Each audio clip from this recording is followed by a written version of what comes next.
দিনের বেলায় হাজারো কাজ বাদ দিন কোরআনের এই ময়দানে ছুটে আসার তৌফিক দিয়েছে, যিনি আমাদেরকে মানুষ বানিয়েছেন। খালাকাল ইনসান আল্লামাহুল বায়ান। শুধু মানুষ বানাননি, কথা বলা শিখিয়েছেন। বিজ্ঞান প্রমাণ করছে যে আমাদের কণ্ঠনালী দিয়ে কথা বের হয়। এক একটা কথা তৈরি হতে 27টা স্তর পার করা লাগে। এতগুলো ধাক্কা লাগার পরে একটা কথা তৈরি হয়, অথচ এই কথাকে বন্ধ করে রেখেছিল কিছু মানুষ। আমাদের কণ্ঠ রোধ করে যারা রেখেছিল, আল্লাহ তাদেরকে এখন রোধ করে দিয়েছে। সুতরাং এখন যারা কথা বলতে পারছি, জবান খুলে বলেন আলহামদুলিল্লাহ। জালেমদের পরিণতি সম্পর্কে আমরা আগস্টের 5 তারিখ এর পরে পর্যন্ত দেখতে পাচ্ছি। প্রায় 4 মাস 4 দিন হয়ে গেল। এই 4 মাস 3-4 দিনের ভেতরে যা হয়েছে, আমার একটা আয়াত কোরআনে কারিমের সূরা নমল 52 নম্বর আয়াতটা বাংলাদেশের সাথে আমার মনে হয় একেবারে মিলে যায়। আল্লাহ রাব্বুল আলামিন বলেন, ফাতিলকা বুয়ুতুহুম খাবিয়াতাম বিমা যালামু। এই সেই ঘরগুলো, যদিও এটা লূত নবী আলাইহিস সালামের সম্পর্কে নাজিল হওয়া, কিন্তু দৃশ্য দেখে মনে হচ্ছে বাংলাদেশ সম্পর্কে আল্লাহ আয়াতটা কিছুদিন আগে নাজিল করেছে। আল্লাহ পাক বলেন, এই সেই ঘরগুলো খাবিয়াতান, আমি জনশূন্য করে দিয়েছি, পরিত্যক্ত বানিয়ে দিয়েছি, বিমা যালামু, এদের জুলুমের কারণে। বাইতুন না দিয়ে আল্লাহ বুয়ুত বহু বচন দিয়েছেন। আগস্টের 5 তারিখের পরে আপনি মিলান, সারা দেশে জালেমদের বাড়ি ঘর সব মনে হচ্ছে উজাড় গৃহ হয়ে গেছে। শয়তানও থাকে না, কারণ এগুলো এখন গণ টয়লেট। আমার কুষ্টিয়ার হানিফ সাহেবের বাড়ি যান, পায়খানা প্যান পর্যন্ত খুলে নিয়ে চলে গিয়েছে। কি অবস্থার তৈরি করেছে মানুষেরা, যেখানে সারা বাংলাদেশের কম বেশি সব জায়গায় আমি যাচ্ছি, জালেমদের কোনো চিহ্ন আর দেশের মানুষ রাখতে চায় না। অথচ কি দাপট ছিল বাড়িগুলোর। বহু জালেমের বাড়ির নিচে টর্চার সেল আছে, এখন ভাঙতে গিয়ে পাওয়া যাচ্ছে।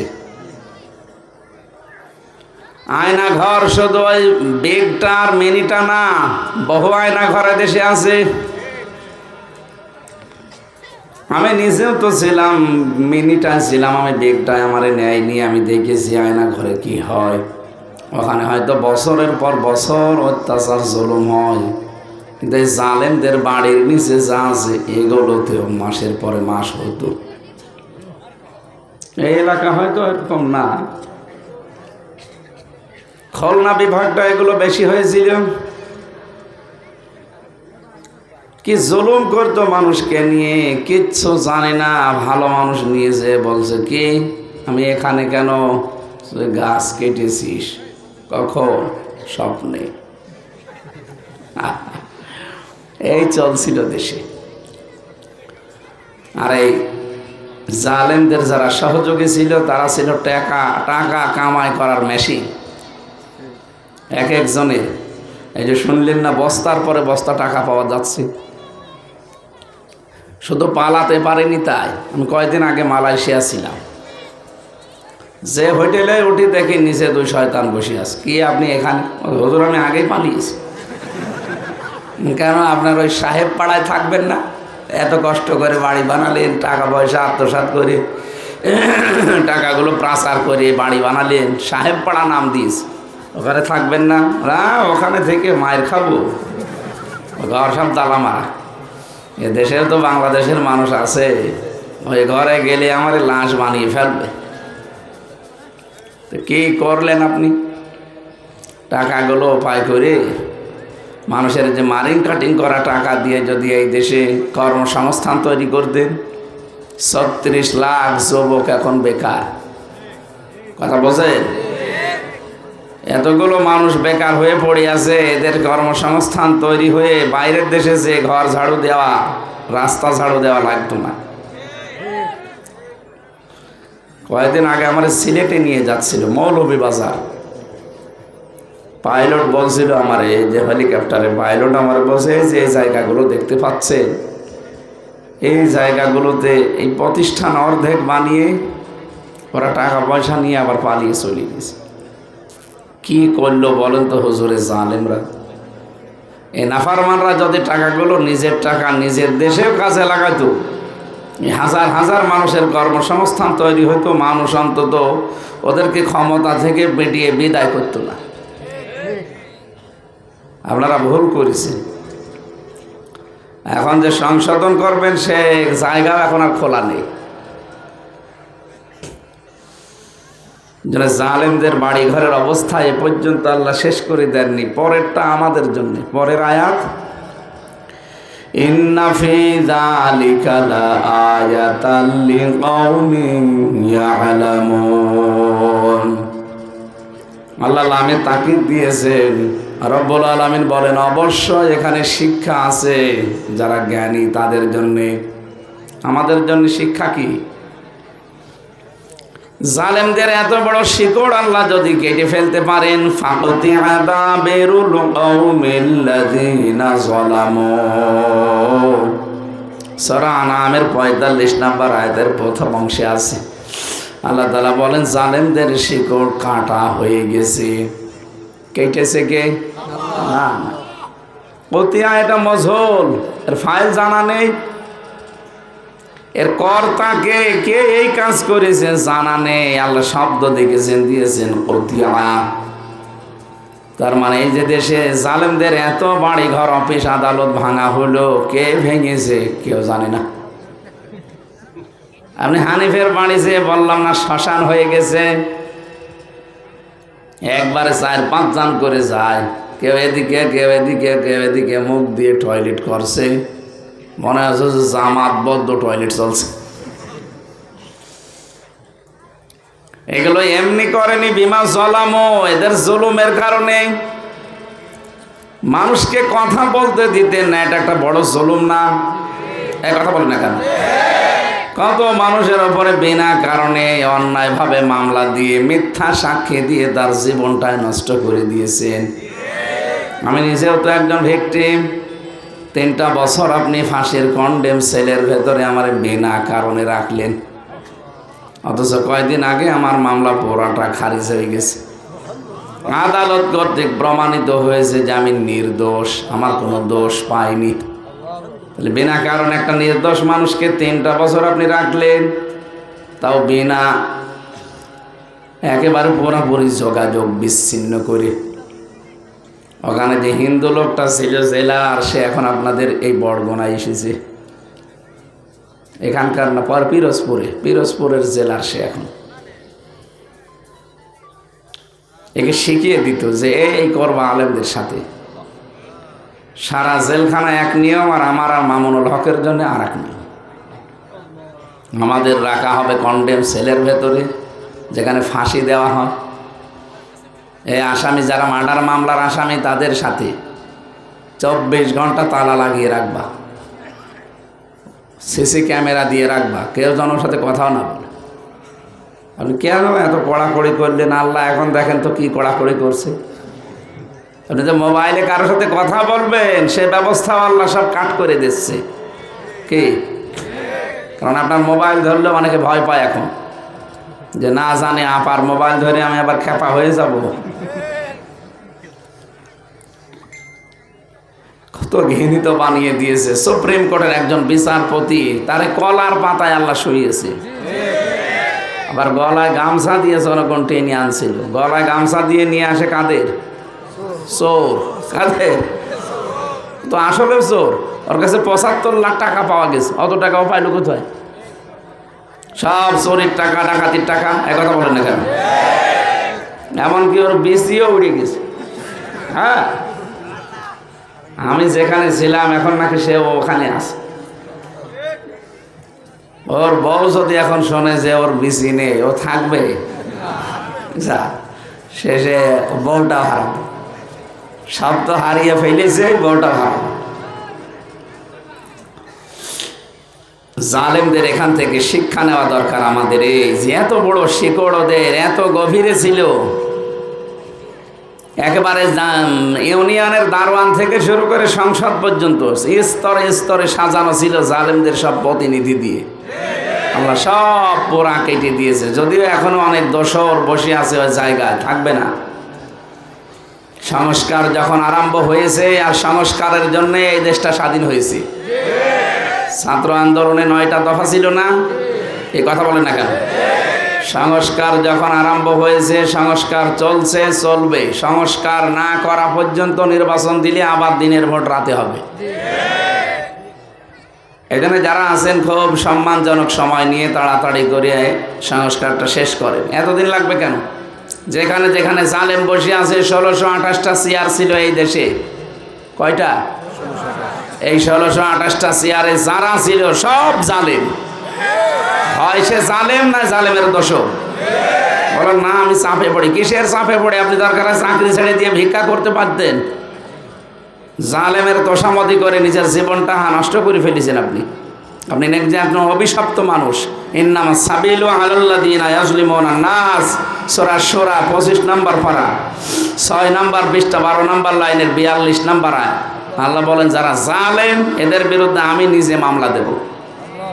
তাহলে জালেমরা আল্লাহর মামলার আসামি কার? বলেন।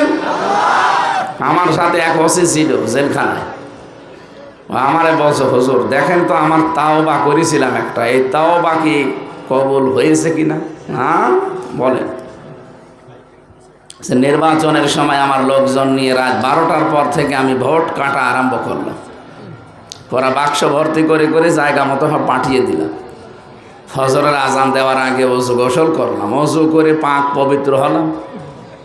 এবার 2 রাকাত তওবার নামাজ পড়লাম, পড়ে বললাম আস্তাগফিরুল্লাহ, আমার এই তওবা হয়েছে? আমি বললাম ইয়ার কি হয়েছে? কিসের তওবা? আপনি কি আল্লাহর কাছে দোষ করেছেন যে আপনি আস্তাগফিরুল্লাহ পড়েন? কেউ যদি আল্লাহর কাছে দোষ করে তাহলে তার পড়া লাগবে কি? তা আপনি তো দোষ করেছেন হামজার কাছে।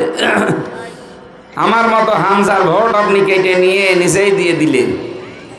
আমার ভুল হয়ে গেছে। না, এ ভুলের ক্ষমা আছে, আল্লাহ ক্ষমা করবেন আপনাকে। ক্ষমা পেতে চান, অপরাধ করেছেন যার কাছে, স্বীকার করেন তার কাছে। এইটা বাংলাদেশে নেই। একজনের কাছে অপরাধ করে স্বীকার করে আর একজনের কাছে। কথা বলে না কেন? এই দেশের জমি জায়গা আত্মসাৎ করে, টাকা পয়সা মেরে খায়, আর কাবা শরীফের দেয়াল ধরে কানাকাটি করে। তো এত দূর যে কান্নাকাটি করার দরকার কি? কানবেন তো আপনি যার টাকা মারলেন তার কাছে। এই জন্য অপরাধ যার কাছে স্বীকার করবেন। আমি ওনারে বলেছিলাম যদি মাপ পেতে চান, একটা এমপি বানাতে 3.5 লাখ 4 লাখ মানুষ লাগে। এদের কাছে যে আপনি মাপ চাবেন, এরা যদি বলে মাফ করতে পারি 2টা করে লাত্তি খাওয়া লাগবে, তো তাই খাবেন। কি কথা বলছেন এখন? লাথি না দিলেও মাফ করবে না। এরপরে যার যা ক্ষতি করেছেন ওই ক্ষতিপূরণ দেবেন। আমারে ধরে আপনি মনে করেন আমার বাবার কাছ থেকে যে টাকাগুলো একবারে 10 লাখ নিয়েছেন, বলে কালকে যদি 10 লাখ টাকা না পাঠান তাহলে আপনার ছেলের 50টা মামলা দেব। মনে হচ্ছে মামলা সব ওদের বানানো, রেডি করাই আছে, শুধু নাম লিখে দেবে। কি দেশ বানিয়েছিল আপনি দেখেছেন? আবার বলে আমরা ন্যায় বিচার কায়েম করেছি। কিসের ন্যায় বিচার? আমার বাবা তো গ্রাম্য মানুষ, কৃষক, এদিক ওদিক নিয়ে আর দেনা করে সঙ্গে সঙ্গে 8 লাখ দিয়ে দিয়েছে। ও শয়তানরা তাও কথা রাখলে তো হয়। ও টাকাও নিয়েছে, পরের দিন আবার আরেকটা মামলাও দিয়েছে। হারামখোর এখন মাঝে মাঝে কল দেয় মামলার আয়ু, বলে হুজুর মাফ করে দিন। কিসের মাফ? আগে টাকা ফেরত দিন। টাকা ফেরত দেবেন, তারপরে মাফ চাবেন। আমি আকিজ গ্রুপের খতিব ছিলাম। আকিজের মালিকের কাছ থেকেও শয়তান 32 লাখ টাকা নিয়েছে। গাড়িটা আটক করেছিল বিনা কারণে, গাড়িটা আদালতের মাধ্যমে আবার মালিকরা ছাড়িয়েছে, তারপরও 1 কোটির উপরে খরচ। এখন মাঝে মাঝে মাফ চাও। কিসের মাফ? যার কাছে অপরাধ করেছেন এই 15.5 বছরে মিথ্যা মামলা দিয়ে, মিথ্যা সাক্ষী দিয়ে, বিভিন্ন কায়দায় উপায় করেছেন, টাকাগুলো আগে তাকে ফেরত দিয়ে তার ক্ষতিপূরণ দেবেন। হয়তো আপনি কিয়ামত পর্যন্ত আস্তাগফিরুল্লাহ পড়লেও আপনার মাফ হবে না। যদি মাফ হয় তাহলে কোরআনের আয়াত হাদিস মিথ্যা হয়ে যাবে। না, আমি জানি আপনার অনেকের রাগ হবে। আরে ভাই, রাগ না, আপনাকে আমি বাঁচার জন্য বলছি। যে সমস্ত মাওলানা, যে সমস্ত মৌলবীরা বলেছে আপনি আস্তাগফিরুল্লাহ পড়লেই হয়ে যাবে, কে বলেছে আপনাকে? আপনি কি আল্লাহর কাছে অপরাধ করেছেন? অপরাধ যার কাছে স্বীকার হবে। তো এই নিয়মটাই তো আমরা মানতে চাই না অনেকে। বলে মাদ্রাসায় 5,000 টাকা দিয়ে দিন আপনার মাপ। আরে ভাই, মাদ্রাসার কাছে ও কি অপরাধ করেছে? অপরাধ করেছে হামজার কাছে। হামজা যতদিন মাফ না করবে ওর মাফ নেই, কিয়ামতে অন্তত ওইটা দেওয়া লাগবে। এ কথা বলে না কেন? এই জন্য আমরা সতর্ক থাকি। জালেমদের এত বড় শিকড় যদি আল্লাহ কেটে ফেলতে পারে তাও কোনো কর্তা নেই। কে করেছে কেউ জানে না। আল্লাহ বলেন, আগামীতে যদি কেউ চেয়ারে বসে, তারাও যদি জুলুম করে, তাদের বাড়ি ঘরও কিন্তু 5 বছর পরে শ্মশান হয়ে যাবে। নাকি আল্লাহ পারে না? বলেন। এই জন্য আমরা সাবধান। অনেকে কিন্তু আরম্ভ করে দিয়েছেন অলরেডি। জজের কাছে 50 লাখ টাকা ঘুষ চান। আপনি মানুষ? বস আমি রাতের বেলা চাইলাম, জানলো কি করে? আরে শয়তান। সেদিন নারায়ণগঞ্জে বন্দরে রাত 12:30টার পরে চাঁদা চেয়েছে। পরের দিনও বলছে আমি তো চাইছি রাত্রে, মানুষ জানলো কি করে? আপনি গোয়েন্দাদের খবর রাখেন। এই দেশটা এখন বাংলাদেশ চালাচ্ছে কারা জানেন? গোয়েন্দাদের সাথে আমি কথা বলেছি, বলছে দেশটা আমাদের হাতের মুঠায়, আমাদের নখদর্পণে আছে। কে কি করছে আগস্টের 5 তারিখের পরে আমরা সব দেখতেছি। আমরা পর্যবেক্ষণে রেখেছি আসলে কে কি করে। আপনি তো মনে করছেন রাত 12টার পরে চাঁদা চাইলাম, আমারে জানলো কি করে? আপনি পায়খানায় বসে কি করেন সেটা ওরা দেখতে পায়। জানেন, আমি তো রিমান্ডে গিয়ে সব দেখে এসেছি। ওদের যে উন্নত মেশিন। আমার বাড়ি থেকে সেই সাতক্ষীরায় মাওলানা আমিরুল ইসলাম বেলালি ভাইয়ের সাথে খালি কল দিয়েছিল, সেটা ভিডিও আকারে আমাকে ক্লিপ দেখাচ্ছে। এই যে আপনি বলেন যে কারোর সাথে কথা বলেনি, দেখেন তো। তাও তো কেউ জানে না আমাদের বাড়ি ওই নাম্বার। আর শয়তানরা, আপনি মনে করছেন আমি রাত 12টায় চাঁদা চাইলাম, কেউ মনে হয় জানে না। আপনি 4 দেওয়ালের মাঝে বসে বসে কি করেন সব ওরা মেশিন ফিট করে রেখেছে, দেখতে পাচ্ছি। এ দেশটা হাতের মুঠার ভেতরে। এই বাংলাদেশের চাইতে আমেরিকা 59 ডবল। কত? 59টা বাংলাদেশ জোড়া দিলে যত বড় হবে, আমেরিকা একা অত বড়। অত বড় দেশ তারা, মেশিন এমন উন্নত, খালি সেট করে রেখেছে। একটা চুল পরিমাণ কোনো জায়গায় পড়ে থাকলে ওরা দেখতে পায়। এই জন্য আপনাদের ভালোর জন্য বলছি। অনেকে তো রেগে যান আর উল্টা পাল্টা কথা বলেন। মাওলানা মিজানুর রহমান আজহারি শুধু একটু কি ইঙ্গিত দিয়েছে যে একদল খেয়েছে আর একদল খাওয়ার জন্য রেডি হয়ে আছে, আর আপনি নিজের গায়ে নিয়ে নিলেন। আর আপনি তার মানে ওই কাজ করেন। খালি বলে যে কোরআনের বিধান কায়েম হলে কিন্তু হাত কেটে দেবে। হাত তো কাটবে চোরের, আপনার অসুবিধা কি? তার মানে আপনি কি চোর? ঠাকুর ঘরে কে রে? আমি তো কলা খাইনি। এদের চরিত্র তো যে এরকম হয়, মানুষ তো সব বুঝে ফেলছে না। আজহারিকে যে গালি দিয়েছিল, আজহারি না মাঝহারি, গতকালকে জোতা পিটা খেয়েছে। তা আপনার কারণে যে এই মাজলুম দল, বিএনপি একটা মাজলুম দল, এই দলের ওপরে আপনার কারণে মানুষ খারাপ ধারণা করছে। বিএনপির বহু মানুষ, এই বড়গোনার একজন ছিল আমার সাথে, 313টা মামলা তার। বরগুনা মনে হয় পাথরঘাটা না কোথায় বাড়ি। আমরা তো কেন্দ্রীয় কারাগার ঢাকাতে আর গাজীপুর কাশিমপুরে ছিলাম, হাই সিকিউরিটি জেলে। না না, উনি অত বড় নেতা না, যাক বিএনপির নেতা, খুব বড় না খুব ছোট না, মাঝারি। এই লোকটার নাম পল্লব না কি যেন নাম, আমার মনে নেই ভালো।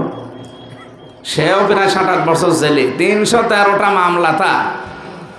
সে কবে হাজিরা দেবে, কবে খালাস পাবে, ও জীবনটাই শেষ করে দিয়েছে। একটা মাজলুম দল। ম্যাডাম খালেদা জিয়া দেখেননি পরশুদিন কি মন খারাপ করে একটা গালি দিয়ে ফেলেছে। যারা আজ ভালো মানুষদের উপরে দোষ দিয়ে নিজেদেরকে সাজু সাজাতে চান যে আমরা কিছুই জানি না, উনি বলেছে যে আপনি কিছু জানেন না, কথা বলতে যান কেন?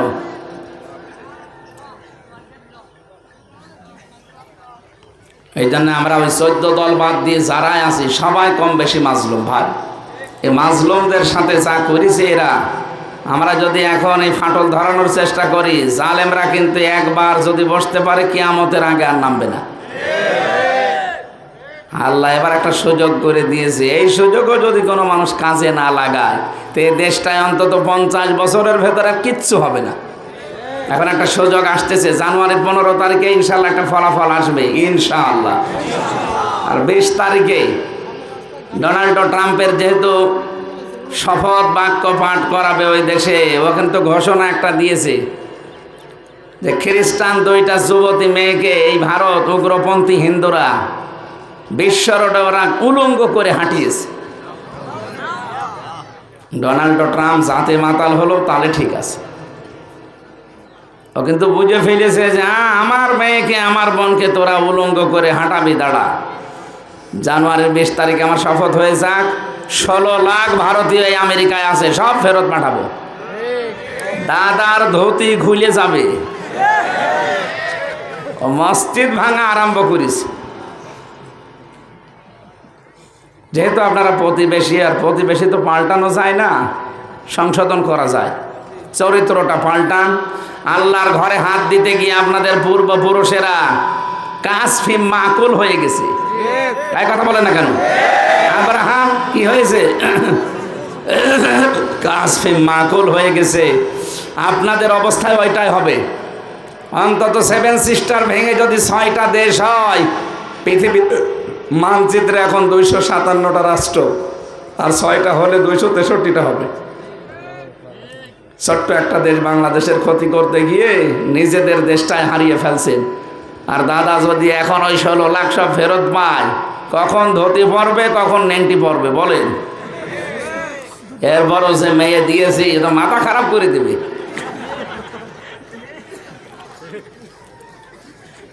মেয়ে আমাদের এমনিতে একটু হাফ পাগল, মাথা খারাপ না মেয়ে?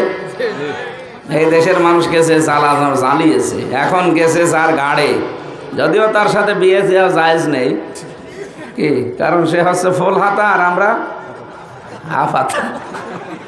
ফুল হাতার সাথে হাফ হাতা যাবে না। এখন শেষ পর্যন্ত দাদা যদি মুসলমানই দেয়, আর যে বয়স, পাকা মোতা সাওয়ালের মুসলমানি দেবে কে? যে হাজাম নিয়ে যাবেন ও তো চোখ বন্ধ করে কাটা লাগবে। এখন চোখ বন্ধ করে কাটতে গেলে আগা কাটতে যে গোড়া কেটে ফেলবে। দাদার জীবনের মতো মুসলমানি দেওয়া শেষ। আমি এত নিচে নামতাম না, শুধু ওদের এই মিথ্যাচারের কারণে কথাগুলো বলতে হয়। কি মিথ্যাচার ছড়াচ্ছে দেখেছেন না? যে সারা জীবন নাকি বাংলাদেশে সংখ্যালঘু নির্যাতন হয়, ডাহা মিথ্যা কথা। ভয়েস অফ আমেরিকা, মাইক্রোসফট, এগুলো সব খ্রিস্টানরা চালায়। তারা রিপোর্ট দিচ্ছে তামাম দুনিয়ায় সবচাইতে বেশি মিথ্যা কথা বলে আমেরিকায়, কি ভারত। সবচাইতে বেশি 257টা রাষ্ট্রের ভেতরে মিথ্যা কথা বেশি বলে ভারত। আর প্রতিবেশী কোনো রাষ্ট্রের সাথে তাদের মিল নেই। আফগানিস্তানের সাথে একটা বর্ডার আছে হালকা চিকন, মিল নেই। পাকিস্তানের সাথে তো দা কুমড়ার সম্পর্ক। মায়ানমারের সাথে মিল নেই, মায়ানমার চীনের দিকে টানে। ভুটানের সাথে মিল নেই, মালদ্বীপের সাথে মিল নেই, নেপালের সাথে মিল নেই। আমাদের সাথে মিল ছিল, মেয়ে ছিল, মেয়ে নেই, মিলও নেই। তো কি কার সাথে আপনার মিল আছে? এই জন্যে তো সারা দুনিয়ার মডেলরা খেপে গেছে। হ্যাঁ, কেমন মানুষ তুমি যে কেউ তোমার দেখতে পারে না। একজন মহিলা খালি গল্প করে বেড়ায় কি যে এলাকায় সবাই আমারে ভালোবাসে, শুধু খোকার বাপ আমারে দেখতে পারে না। তোর এলাকার সবার ভালোবাসার দরকার আছে। খোকার বাপ তোরে যদি দেখতে পারে তাহলে তুই ভালো মানুষ। এক কথা বলেন না কেন? খোকার বাপই ওরা দেখতে পারে না, ও বলে ভালো মানুষ। এই জন্য এই মিথ্যাচার আপনারা বন্ধ করবেন। আর তামাম দুনিয়া জেনে ফেলেছে যে এরা মিথ্যা কথা বলে। বাংলাদেশের সংখ্যালঘু নির্যাতন বলে কিছু নেই, এটা প্রমাণ অলরেডি হয়ে গেছে। বাংলাদেশে সবচাইতে বেশি নিরাপদে আছে অন্য ধর্মের লোকেরা। সাফ ইনসাফ করে কথা বলছে। কোন মুসলমানের মাথায় বাড়ি দিলে আপনার একটা গুনাহ হবে, আর কোন হিন্দুর মাথায় বাড়ি দিলে আপনার ডবল গুনাহ হবে। একদিকে জুলুমের গুনাহ আর একদিকে আমানতের খেয়ানত করার গুনাহ। কারণ তারা আমাদের কাছে আমানত। তারা কি? আমরা যেন আমানতের খেয়ানত না করি, খুব খেয়াল করে হিসাব নিকাশ করে চলা লাগবে। কারো উস্কানিতে পা দেবেন না। ও জালেমরা পালিয়ে কিন্তু বসে নেই, বিভিন্ন উস্কানি লাগাচ্ছে। কত রকমের উস্কানি লাগিয়েছিল, একটাও হালে পানি নেয়নি। এখন হিন্দুদের লাগাতে যাচ্ছে। সচেতন হিন্দু যারা, তারাও বুঝে ফেলেছে না ও একটা শয়তান মহিলা। সেদিন আমিরে জামাত ডাক্তার শফিকুর রহমান হাফিজাহুল্লাহ গিয়েছিল গাইবান্ধা। ওনার আগে একজন হিন্দু পুরোহিত ঠাকুর সে বক্তব্য দিয়েছে। সে জানিয়েছে যে আমরা আগস্টের 5 থেকে আজকের এই দিন পর্যন্ত সবচাইতে নিরাপদে আছি বাংলাদেশে। আর আমরা বিশ্বাস করি কোরআনের আইন যদি দেশে কায়েম হয় তাহলে আমরা আরো নিরাপদে থাকবো।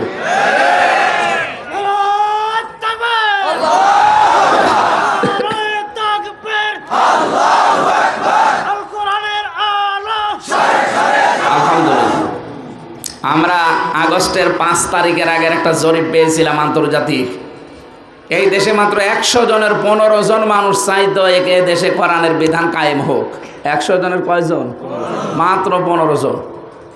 অথচ এই 4 মাসের ব্যবধানে জানুয়ারির 1 তারিখের রিপোর্ট দেখেন। আপনি আন্তর্জাতিক বিষয়গুলো খেয়াল করবেন। আমরা তো কোনো মেশিন নেই, ওদের কাছে মেশিন আছে। ওরা দেখতে পাচ্ছে এই মাত্র 4 মাসের ব্যবধানে এই দেশে এখন 100 জনের 58 জন মানুষ চাচ্ছে কোরআনের বিধান কায়েম হোক। এই জন্য আমরা আশা করছি এদেশে কোরআনের বিধান আমরা দেখতে পারবো ইনশাআল্লাহ। কারণ মাজলুম দল ছিল মুসা নবীর দল। আল্লাহ বলেন, নুরিদু আন্না মুন্না আলাল্লাযিনা ইসতাদআফু ফিল আরদ। আমি একটা ইচ্ছা করেছিলাম। ইচ্ছা করেছিল কে? বলেন বলেন। আল্লাহ ইচ্ছা করলে ওটা কেউ রদ করতে পারে? ফাআলুল লিমা ইউরিদ। আমি যা ইচ্ছা তাই করি। আমি ইচ্ছা করলাম যে আমি মনন করব। মনন মানে কি? অনুগ্রহ করা। আমি একটা দলের ওপরে অনুগ্রহ করব, যেই দলকে ফেরাউন কোন ঠাসা করে রেখেছিল। আর আমরা জানি ওই দল মুসা নবীর দল। কথা বলে না কেন? ও দলকে বিভিন্ন মানুষকে দলে দলে বিভক্ত করে রাখতো যেন মানুষ এক জায়গায় হতে না পারে। এই বাংলাদেশে ওই লেডি ফেরাউন এটাই করেছিল। দেখেন এই দলে দেশে মানুষ যত তার চাইতে দল বেশি। খালি ছোট ছোট দল বিদলে বিভক্ত করে রাখে। আমি তো জেলখানায় দেখেছি বহু মানুষকে ওরা টাকা পয়সা দিয়ে দিয়ে দল বানাতে উদ্বুদ্ধ করতো। আল্লামা দেলাওয়ার হোসাইন সাইদি রহমতুল্লাহ আলাইহি তাকে অফার করেছিল টাকা দেওয়ার জন্যে। ছেড়ে দেব, টাকা দেব, শুধু একটা নতুন দল খোলেন, জামাত করবেন না। ফেরাউন এটা চেয়েছিল। শিয়া আছে কোরআনে, শিয়া দলে দলে বিভক্ত করে দিয়েছিল। ওর টার্গেট ছিল এক জায়গায় হলে একটা শক্তি হয়ে যাবে, তখন আমার অবৈধ ক্ষমতা টিকবে না। এই জন্য মানুষকে সব ভাগ করে দাও। এদেশে এমনও দল আছে শুধু সভাপতি সেক্রেটারি, আর কেউ নেই। হ্যাঁ, নিজে সভাপতি, ছেলে সেক্রেটারি। আমি জেলখানায় পেয়েছি আল্লাহর দল। আল্লাহর দলের সভাপতি উনি একাই, আর ওনার ছেলে সেক্রেটারি, আর কেউ নেই। আজ 20 বছর জেল খাটতেছে। ফেরাউন ওই জামানায় মুসা নবীর একটা কোন ঠাসা করে রেখেছিল, যাদেরকে ওই দলের উপরে আমার আল্লাহ বলেন আমি মনন করলাম, অনুগ্রহ করলাম। আমি জমিনে তাদের জাতির নেতা বানিয়ে দিলাম। ওয়ানাজআলাহুম আইম্মাতান ওয়ানাজআলাহুমুল ওয়ারিসিন। শুধু জমিনের নেতা তাদেরকে বানায়নি, ওই জমিনের উত্তরাধিকারী আমি আল্লাহ তাদের বানিয়ে দিলাম। অনুমাক্কিনা লাহুম ফিল আরদ, জমিনের শাসন ক্ষমতায় তাদের বসিয়ে দিলাম। এগুলো করাচ্ছে কে? বলেন বলেন। কারণ মানুষের এই যে অন্তর, এটা আমার আল্লাহর কুদরতি হাতে। কখন যে কার অন্তর ঘুরিয়ে দেয় কেউ জানে না। কত মানুষ এখন দেখতে দলে দলে পালে পালে সব ইসলামের দিকে আসতেছে। আল্লাহ বলেন কেন এগুলো করে জানো? নুরিয়া ফিরাউনা ওয়া হামানা ওয়া জুনুদাহুমা, আমি ফেরাউনকে, হামানকে এবং তার সৈন্যবাহিনীকে দেখাতে চাই মিনহুম মা কানু ইয়াহযারুন, তারা যাদেরকে ভয় পেত তাদেরকে আমি আল্লাহ ক্ষমতায় বসিয়ে দিয়েছি। যেহেতু 54 বছর সবচাইতে বেশি ভয় পেয়েছে এই মজলুম দলটাকে সারা দেশের জালেমরা। কথা বলে না কেন? এদের সবার টার্গেট ছিল এরা যেন দেবে থাকে, কোণঠাসা হয়ে থাকে। এই জন্য জুলুম, নির্যাতন, অত্যাচারের স্টিম রোলার এদের উপরে চলেছে বেশি। আল্লাহ বলেন আমিও একটা ইচ্ছা করলাম যে এদেরকে আমি আল্লাহ জমিনের নায়ক বানাবো, ইম্মাতান, নেতা বানিয়ে দেব, এবং জমিনের শাসন ক্ষমতা আল্লাহ তাদের হাতে তুলে দেব, যেন ফেরাউন দেখে যে হইল কি। আমার তো মনে হচ্ছে যেহেতু 15 থেকে 58 ভাগ অলরেডি হয়ে গেছে 3 মাসের ভেতরে, কিছুদিন যেতে দেন, এই দেশের 100 জনের 100 জন মানুষ চাইবে কোরআনের আইন চায়। এটা বাস্তবতা। কোরআনে কারিম আমরা 100 ভাগ বিশ্বাস করি, আর এটা আল্লাহ দেখাবে নাকি সে আল্লাহ এখন আর নেই? হিন্দু পর্যন্ত গোবিন্দ পরামানিক কয়েকদিন আগে দেখে স্ট্যাটাস দেয়, বারবার ভিডিও বার্তা পাঠায় যে এই দেশে যদি সত্যি ইসলামী একামতে দিন যারা চায়, দিন কায়েম, এরা যদি যায়, উনি জামাত ইসলামীর নাম যদিও বলেছেন, আপনি ওনার বক্তব্য শোনেন, যদি জামাত ইসলামী বাংলাদেশ এই দেশের রাষ্ট্রে ক্ষমতায় যায়, উনি অলরেডি হিন্দু মানুষও বিশ্বাস করেন এই দেশটা নিরাপদ থাকবে, মানুষ তার অধিকার ফিরে পাবে। 2 জন মন্ত্রী তিনি দিয়েছেন, একজন মতিয়ার রহমান নিজামী আর আলী আহসান মুজাহিদ, তাদের তুলনা দিয়ে বলেছে তারা তো মন্ত্রী ছিল, কই তারা 5 বছরে 1টা টাকা দুর্নীতি কেউ খুঁজে পায়নি। এর চাইতে আবার আল্লাহর ওলি আপনি কোথায় দেখতে চান? 5 বছরে তার 4 আনা পয়সা দুর্নীতি নেই, আরো টাকা বেঁচে গেছে, টাকা ফেরত দিয়েছে। আর বাংলাদেশে 15 বছর যারা চালাইলো বলেন তো, একজনের বাড়ি শুনলাম 620টা। এত বাড়ি আপনি কোথায়? এখন কে কে থাকে? সব তো তালা মারা, নিজে এখন এই জেলখানার ফ্লোরে ঘুমানো লাগে। এই জন্য এরকম ভুল যেন আর সামনে না করেন কেউ। আর যারা এই অন্যায় করছেন, বিশেষ করে চাঁদাবাজি, আপনারা থামেন। আপনাদের কারণে এই মজলুম দলটারও কিন্তু বদনাম হয়ে যাচ্ছে। আর মানুষের মন যদি একবার ঘুরে যায়, তখন দোয়া দরুদ পড়েও আর ঠিক করতে পারবেন না। আপনারা মজলুম, আমি নিজে সাক্ষী, এই জন্য আপনাদের বাঁচানোর জন্য বললাম। আমরা চাই যে আসুক, কোরআনের বিধান দিয়ে দেশটা চালাক। কথা বলে না কেন? আমরা কোরআনে কারিম থেকে যে আয়াতটা পড়েছি, হতাশাগ্রস্ত বান্দা বান্দি যারা, তারা যেন হতাশ হয়ে না পড়ি, সেই সুসংবাদ আল্লাহ আজকের তেলাওয়াত কিন্তু আয়াতে দিয়েছেন। সূরা হামিম সেজদা 30 নম্বর আয়াত। ভালো করে মিলিয়ে নিজের জীবনের সাথে সেট করবেন। আল্লাহ রাব্বুল আলামিন বলেন, ইন্নাল্লাযীনা ক্বালু রাব্বুনাল্লাহ। ইন্না মানে নিশ্চয়, আল্লাযীনা মানে যারা, নিশ্চয় যারা, ক্বালু এটা মাজির সিগা। আল্লাহ বলেন যারা এ কথা বলেছে, যারা এ কথা বলেছিল, রব্বুনাল্লাহ, আমাদের রব আল্লাহ, সুম্মাস্তাকামু বলে শেষ করে দেয়, নিজেরা টিকে ছিল এর উপরে। আল্লাহ যেন কমও দিতে পারতেন, কম মানেও টিকে থাকা, দাঁড়ানো, কিন্তু ইস্তেকামাত দিয়েছেন আল্লাহ। আরবি গ্রামার যারা জানে, যত শব্দ অক্ষর বৃদ্ধি হবে, ওর শব্দের গুরুত্ব তত বাড়বে। ইস্তেকামাত শব্দের ভেতরে আমার আল্লাহ 3টা অক্ষর বৃদ্ধি করে দিয়েছেন, আলিফ, সিন, তা। কেন? কমও দিলেও তো অর্থ হয়ে যায়। কেন এতগুলো অক্ষর আল্লাহ বৃদ্ধি করেছে? খেলা করার জন্য না, আল্লাহ গ্যারান্টি দিতে চান সত্যি যারা টিকে থাকতে পারবে রব বলার পর। এদেশে আমরা দেখেছি অনেকেই টিকে আছে এবং ছিল। তাতানাজ্জালু আলাইহিমুল মালায়েকা, তাদের ফেরেশতা পাঠাবে বিপদ আপদে আল্লাহ নিজে। মালাকুন 1 বছর, মালায়েকা বহু বছর। একটা যে কত বাস্তব আমি নিজে দেখেছি। কারারক্ষী আমারে বলছিল, কুতুব ভাই, বাড়ি রাজবাড়ি, আমার একদিন রাত 2টার দিকে জেগে আমি তাহাজ্জুদের জন্য উঠলাম। উনি আমারে নামাজে দাঁড়াবো বলছে, ভাই নামাজ পড়ার আগে আমার একটা কথা শোনেন। কি? এই যে শহীদ মীর কাশেম আলী জামাত ইসলামের, এই লোকটার যখন ফাঁসি হবে মাত্র 3 ঘন্টা বাকি আছে, আমি ওই দিন দায়িত্বে ছিলাম। ওনারা এসে বললাম যে স্যার আপনি প্রস্তুতি নিন, মাত্র 3 ঘন্টা আছে। উনি আমারে বলছে কারারক্ষী ভাই 3 ঘন্টা তো অনেক সময়, আমি 2 ঘন্টা ঘুমালাম, তুমি আমারে 1 ঘন্টা আগে ডেকে দিই। বলছে ঠিক, দেখলাম ঘুমিয়ে গেল। 1 ঘন্টা আগে ওনারে ডাকলাম, উনি ওঠার পরে গোসল করে ওযু করে নতুন জামার পায়জামা পরে একটা চা বানিয়ে আমারে বলছে আমি রেডি, চলেন। কৌতুব ভাই আমারে বলছে হুজুর ওনার ঘুম আসলো কি করে? যার মাত্র 3 ঘন্টা পরে ফাঁসি, তার ছেলেটা ব্যারিস্টার আরমান গুম হয়ে আছে, তার স্ত্রী অসুস্থ বাড়িতে পড়ে আছে, তার দলের হাজার হাজার লোক জেল খাটতেছে, পালিয়ে বেড়াচ্ছে।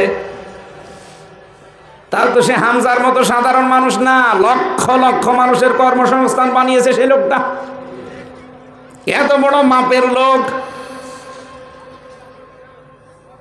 এই কঠিন অবস্থায় ওনার ঘুম এসেছে, আমার আজ পর্যন্ত মাথায় ধরে না। হুজুর আপনি বলেন তো কেমন করে ঘুম এসেছে? তখন আমি এই আয়াতটা তারে শুনিয়েছিলাম যে আপনি হয়তো বোঝেননি, কিন্তু আমি টের পেয়েছি কেন তার ঘুম এসেছে। রব্বুল আলামিন জানিয়েছেন ইন্নাল্লাযীনা ক্বালু রাব্বুনাল্লাহু সুম্মা ইসতাকামু, অবশ্যই যারা এই কথা বলতে পারবে যে আমাদের রব আল্লাহ, আর এর উপরে টিকে থাকতে পারবে, তাতানাজ্জালু আলাইহিমুল মালাইকা, তাদের বিপদে আপদে আল্লাহ ফেরেশতা নাজিল করে হলেও সাহায্য করবে। তাতানাজ্জাল এটা মুজারে, বর্তমান ভবিষ্যৎ, প্রেজেন্ট ফিউচার। আল্লাহ ওই সময় পাঠিয়েছে, এখনো পাঠাচ্ছে, ভবিষ্যৎ কিয়ামত পর্যন্ত পাঠাতেই থাকবে। কি বলবে ফেরেশতারা এসে? আল্লাহ তাখাফু ওয়ালা তাহজানু, ভয় পাবেন না, চিন্তা করবেন না। কিসের ভয় আপনার, কিসের চিন্তা? আপনার ছেলে গুম হয়ে আছে, ব্যারিস্টার মানুষ, আপনার চিন্তা হয়। আপনার বউ অসুস্থ, আপনার চিন্তা হয়। আপনি মরে যাচ্ছেন, এখন আপনার কি হবে? এত বড় বিশাল বিশাল প্রতিষ্ঠান, কোনো চিন্তা ভয় নেই, এগুলো সব আল্লাহ নিজের হাতে তুলে নিয়েছে। এই গ্যারান্টি যদি ফেরেশতারা তার কানের কাছে না দিত, জীবনও তারে 2 ঘন্টা ঘুম আসতো না। এ সুন্দর কাপড় চোপড় পরে সে জীবনও ফাঁসির মঞ্চের দিকে এগিয়ে যেত না। কত মানুষকে দেখেছিলাম আমি 3 বছরে, ফাঁসি দেওয়ার সময় কান্নাকাটি করত, যেতে চাইতো না, কারারক্ষীরা জোর করে নিয়ে যেত। 8-9 জন 10 জন, একজন মানুষ মরে যাবে অত সহজ? জোর করে 8-9 জন মিলে নিয়ে যেত, হাত ধরে পা ধরে চ্যাংদোলা করে, বলে না আমি যাব না। কারণ ফাঁসির ওই কন্ডেম, ফাঁসির ওই জায়গাটা দেখলে, ফাঁসির মঞ্চ আমার সামনেই ছিল, দেখলেই ভয় লাগে। একটা জীবিত মানুষ এখনই মরে যাবে, অথচ 2 মিনিট আগেও আমার সাথে কথা বলছিল, 2 মিনিট পরে তার সাথে জীবনের মতো আর কথা বলতে পারবেন না। এরকম একটা দেখে দেখে মরা অত সহজ? আর অনেক শয়তান এখন কথা বলে যে জামাত ইসলামী এদের আকীদা ঠিক নেই। আকীদা আপনার কত ভালো, ফাঁসির দড়িটা এই জায়গায় একটু লাগান তো দেখি, আপনার কত ভালো আকীদা আমি দেখছি। জেলে তো বহু মানুষের সাথে ছিলাম, 76 জন ছিল আমার সাথে। কত আকীদা কার ভালো সব আমার দেখা আছে। শুধু 1 মাস জেল খাটতে গেলে কান্নাকাটি করে মরে যায়। 13 বছর জেল খেটে গেল কোরআনের পাখি, কয় একদিনে তো কান্নাকাটি করেনি। আকীদা ভালো না। কি আকীদা আপনার? আপনার আকীদাই তো ভালো না। উল্টা পাল্টা দোষ দেবেন না এই মাসলুম মানুষদের উপরে। বাংলাদেশের সবচাইতে মাসলুম দল এই দলটা। নিজে তো সারা জীবন খালি বাতিলের 5 আটা গোলামি করে খালি বেতন নিয়েছেন আর খেয়েছেন। জাতীয় মসজিদের ইমাম হয়ে গেছেন আপনি। নৌকা মার্কা নিয়ে দাঁড়ান আপনি। নৌকা মার্কা যে লোকটা দাঁড়ায়, এ লোকটা মানুষ থাকতে পারে? কওমি জননী নাম দিয়ে দিলেন আপনি একটা জালেমাকে। পৃথিবীর ভেতরে 6 জন মানুষের নাম আছে গণহত্যার তালিকায়, তার ভেতরে এই মহিলার নাম আছে। আমি নাম নেইনি, আমার ঘৃণা করো নাম নিতে। 275টা মামলা হয়েছে তার নামে। একজন মানুষকে হত্যা করলে তার ফাঁসি দেওয়া জায়েজ আছে। তার মানে একজনকে মেরে ফেললে তাকে মেরে ফেলা লাগবে। আর সে 275টা মার্ডার মামলার আসামি। 2732 জন মানুষ মারা গেছে খালি 24 সালে। 6 সাল থেকে শুরু করে হিসাব করে দেখেন কত হাজার মানুষ মারার পেছনে তার হাত আছে বলেন। এখন যে জল্লাদ আছে ইলিয়াস জল্লাদ, সে তার বউকে মেরেছিল, শুধু একটা থাপ্পড় মেরেছিল, ও ছাতা মরে গেছে। এই কারণে তার ফাঁসি। এখন যাবজ্জীবন 30 বছর জেল খাটা লাগবে। একটা বউ মারার কারণে যদি তার জীবন শেষ হয়ে যায়, তাকে যদি ফাঁসি দেওয়া যায়, আপনি কতগুলো মানুষের হত্যাকারী। আপনাকে তো 1000 বার ফাঁসি দিলেও আমার মনে হয় এখনো 10 বার দেওয়া যাবে। কি কঠিন অবস্থা তৈরি করেছিলেন এই 14.5-15 বছর। যারা ভিকটিম তারা জানে। আমি তো ছোটটাই ছিলাম, মিনিটায়। যারা বিগটায় ছিল বলতো এসে এসে মাঝে মাঝে এত বড় বড় নখ হয়ে যায়। 2 বছর, 5 বছর, 7 বছর, 10 বছর, 14 বছর পড়ে আছে, কেউ জানে না। দাড়ি গোপ চুল দেখলে মনে হয় জঙ্গল থেকে বেরিয়ে আসতেছে। এতটুকু বাড়ি, এইদিকে 3.5 হাত, এদিকে 1.5 হাত, এতটুকু একটা ঘর, এর ভেতরে টয়লেট। অনেকে বলে জালেমের সাফাই গাছে কি করেছে যে ববর পালিয়ে যাওয়া লাগলো। আরে শয়তান, কি করেছে তোমার সাথে তো করেনি। তোমার বাবারা যদি 14 বছর গুম করে রাখতো তুমি টের পেতে। কথা বলেন না কেন? আমার ছোট মেয়েটা আমার চেনে না এখনো পর্যন্ত। 7 মাস ওরে রেখে গিয়েছিলাম, এখন 4 বছর, ও আমার চেনে না, আমার কাছেও আসতে চায় না। বলে যে এরকম বহু হুজুর দেশে আছে। আমি যেদিন জেলখানা থেকে বাড়ি আসলাম, আমি বাড়িতে ঢুকছি, আমারে বলছে আঙ্কেল, আমাদের বাড়ি চলে। আমার মেয়ে আমার বাবাও বলে না, আঙ্কেল বলে। আবার পায়ের সাথে লাগিয়ে রাখে চেন।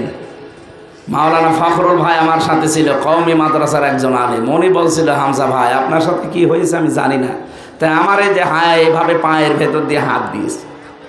এভাবে হাত দেওয়ার পরে সামনে যে ব্যারিকেড আছে লোহার, ওর সাথে টাঙিয়ে হ্যান্ডকাপ দিয়ে আটকিয়ে দিয়েছে। 2 মিনিট না, 24 ঘন্টা, বছরের পর বছর টাঙানো। 1.5-2 মিনিট সময় দিত টয়লেট করার জন্য। সকালে কয়টা পচা ছোলা দিয়ে যেত, আর দুপুরে 1 মট ভাত দিত, তাও মনে হচ্ছে কেউ মাখিয়ে দিয়েছে। যোগাযোগ বিচ্ছিন্ন, দাড়ি গোপ কাটতে পারবেন না, এত বড় বড় বড় নখ হয়ে যায়। কেউ কেউ দেওয়ালের সাথে নখ দিয়ে খসিয়ে খসিয়ে, নখ না, একটা মনে আছে ব্লেড, এভাবে খসিয়ে খসিয়ে লিখে রাখতো যে ভাই কেউ যদি বাইরে যেতে পারেন আমার এই নাম্বারটা জানাবেন যে আমি বেঁচে আছি। আর আপনি বলেন যে কি করেছে মুগু।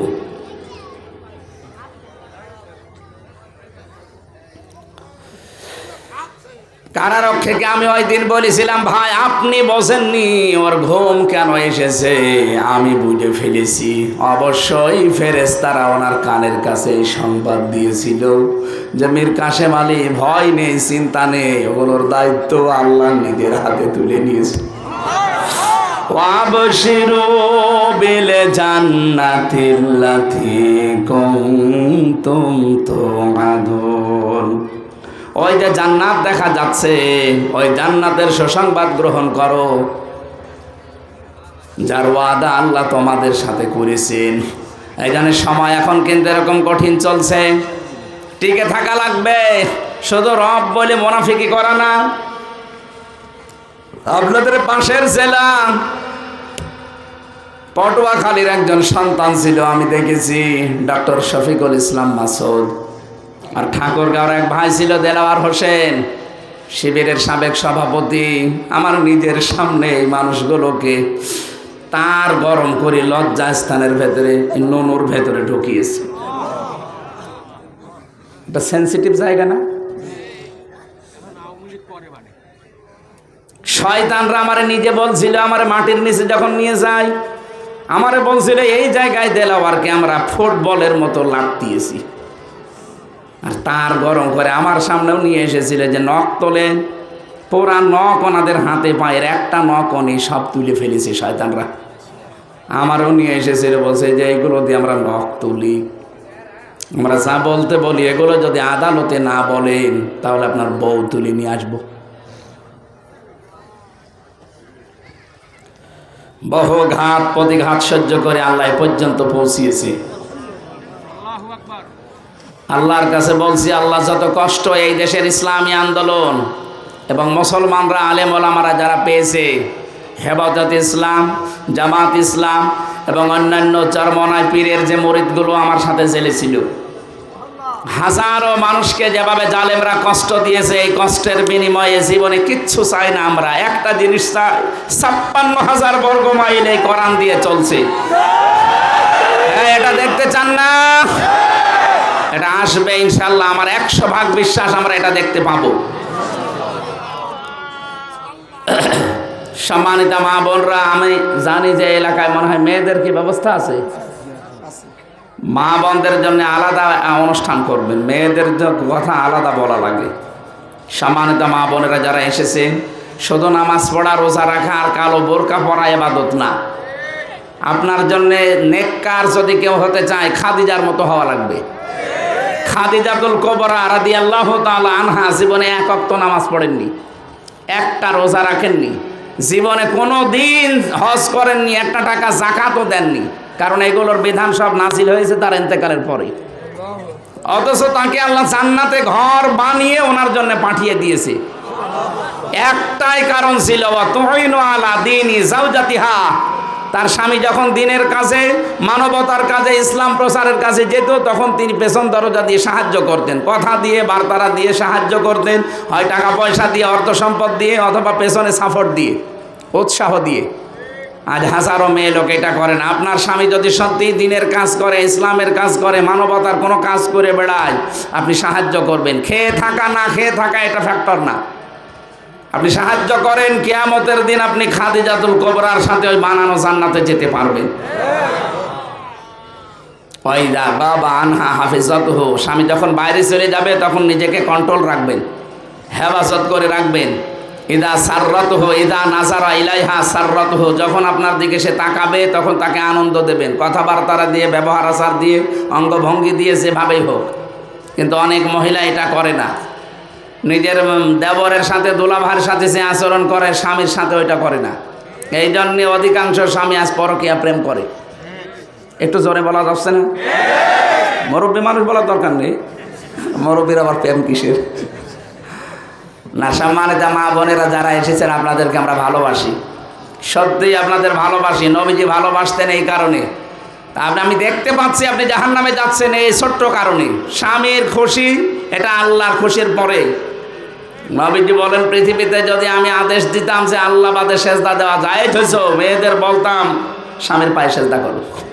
এত বড় গুরুত্বপূর্ণ জিনিস আপনার সাথে আছে, আপনি তার দিকে শুধু তাকাবেন, সগীরা গুনাহগুলো আল্লাহ ছড়িয়ে দেবে।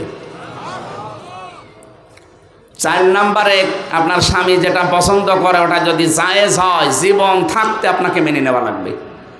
আল্লাহ 4টা কাজ খাদিজাতুল কুবরার মতো মেয়েদের করার যেন তৌফিক দেন, বলেন আমিন। আমাদের আজকে দিনের বেলা অনুষ্ঠান আছে, যেটা তো জোর করে নিয়েছেন। আগামীতে আবার আসি, রাতের বেলা নেবেন, এক এক জেলায় 1টা-2টা করে আসবো ইনশাল্লাহ। সাংগঠনিক মাধ্যমে নিয়ে আসলে আমার একটু ভালো হবে। যারা একামতে দিনের কাজ করে, এই মানুষগুলোর মাধ্যমে, হয় জেলা আমির, জেলা সেক্রেটারি, থানা আমির, থানা সেক্রেটারি, এদের মাধ্যমে নিয়ে আসবেন। সবাই মিলে নিয়ে আসবেন, এনাদের একটু জানাবেন, তাহলে আমার একটু ভালো হবে। তাছাড়া এখন এমনিতে জালেমরা তো অনেক কিছু করছে, কি কথা বোঝেন? এই জন্য আমি এটা বললাম, আগামীতে আসবো ইনশাল্লাহ। আল্লাহুম্মা আমিন। লা ইলাহা ইল্লা আনতা সুবহানাকা ইন্নী কুনতু মিনাজ জালিমিন। আল্লাহ তাআলা 1 ঘন্টা আমরা কথা বলেছি, চাতক পাখির মতো কোরআনে কারীম শোনার জন্য তোমার বান্দা বান্দিগুলো বসে আছে। যতটুকুই শুনেছি, আয়াতটা তুমি আমাদের জীবনে আল্লাহ সাহাবা একরামের মতো, আমাদের পূর্বপুরুষদের মতো মেনে চলার তৌফিক দাও। আমরা যারা বলি তুমি আমাদের রব, আমরা যেন টিকে থাকতে পারি, সেরকম ঈমান, সেরকম যোগ্যতা আমাদের দান করো আল্লাহ। রব্বুল আলামিন আয়াতের শেষের শব্দ আমরা পেয়েছি, ওয়া আবশিরু বিল জান্নাতিল্লাতী কুনতুম তুআদুন। মরণের সময় যেন জান্নাতের সুসংবাদ পেয়ে আমরা এরপরে মৃত্যুবরণ করি। আল্লাহ তাআলা এই দেশের জন্য যারা জীবন পর্যন্ত দিয়ে গেল, তাদের শাহাদাতের জীবন মঞ্জুর করো। আল্লাহ তাআলা কত মানুষ এই মাহফিলটার জন্য চেষ্টা চালিয়েছে, যে যেইভাবে এগিয়ে এসেছে, কোরআনের প্রসারের জন্যে, কোরআনের প্রসারের জন্যে কোনো মানুষ এগিয়ে আসলে তুমি তাকে সাহায্য করো। তোমার ঘোষণা আছে সেইভাবে এগিয়েছে, কাজ কাম ফেলে দিয়ে তাদের দিকে তোমার রহমত ওইভাবে এগিয়ে দাও। মা বোনদেরকে তুমি খাদিজাতুল কুবরার মতো বানিয়ে দাও। প্রশাসনের যে ভাইগুলো এসেছে আল্লাহ, বাংলার প্রশাসনের ওপরে বাংলার মানুষগুলো এখনো খেপা, এখনো অনেক রাগ তাদের। কিছু দুশ্চরিত্র কুলাঙ্গার অফিসারের কারণে পুরা প্রশাসনের ওপরে মানুষ এখনো বিলা হয়ে আছে। আল্লাহ তাআলা নিজেদের বাড়িঘর, আত্মীয় স্বজন, মা বাবা ছেড়ে যারা বাংলার বিভিন্ন প্রান্তে দায়িত্ব পালন করে বেড়ায়, আল্লাহ প্রশাসনের ওপরে তোমার রহমত নাযিল করো। আজকের এই ময়দানে প্রশাসনের যে ভাইগুলো এসেছে আল্লাহ, এদেরকে তুমি কবুল করে নাও, এদের দায়িত্বটাও তুমি ইবাদত হিসাবে মেনে নাও। 3টা বছর জালেমের ওই জেলখানা আমি অসুস্থ হয়ে গেছি। ডাক্তার বারবার বলছে কথা কম বলবেন আর রাত 10টার পরে ঘুমিয়ে পড়বে, কিন্তু তোমার বান্দা বান্দিরা কোরআনের কথা শোনার জন্যে, এই জুলুমের কথা শোনার জন্যে সেই দূর দূরান্তে নিয়ে আসে। কোথায় কুষ্টিয়া, কোথায় বড়গোনার তালতলি। আল্লাহ তাআলা এত দূর পর্যন্ত কোরআনের কথাগুলো বলার জন্য যাদের মাধ্যমে আসলাম, এই মাহফিলের কমিটিতে যারা আছে এই সদস্যদেরকে যে মা পেটে নিয়েছে, এই মায়ের পেট তুমি খাদিজার মতো বানিয়ে দাও।